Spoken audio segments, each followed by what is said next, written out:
ॐ ब्रह्मात्मने नमः। ऋग्वेद नवममण्डल नवमसूक्त देवता पवमानः सोमः। मंत्र संख्या 8। मंत्रଟି एहिपरि। ॐ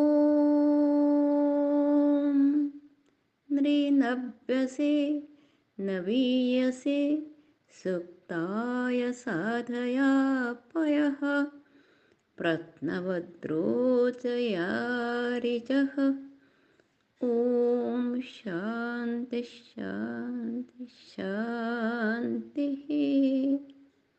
यार अर्थ है, हे परमात्मा, नव्यसे जीवन को नित्य नूतन रूपे गढ़ी तोलिबा पाई, नवीयसे सुक्ताय नित्य नूतन उत्तम वाणीर प्राप्ति निमंते, साधया पथः आम पाई रास्ता खोली दियंतु, एवं प्रत्नवत पूर्व परी ऋचः निजर ज्योति रोचया प्रकाशित करंतु। हे प्रभु, आम पाई नित्य नूतन उत्तम वाणीर प्राप्ति निमंते रास्ता खोली दियो ओ पूर्व परी निजर ज्योति प्रकाशित कर।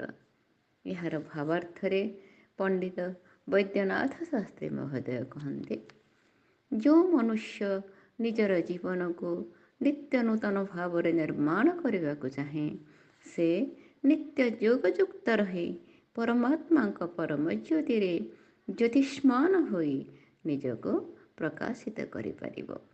नित्य नूतन वेदवाणी ज्ञान रे निजर मार्ग को शुद्ध और उज्जवल करिपारिबो। निजे कल्याणकर वेद मार्ग चलवा सह अन्य मानंको सही मार्गर संधान देवारे सदा तत्पर रहिबो। आपण मानंको समस्तंको मोर सादर अभिनंदन और प्रणाम। धन्यवाद।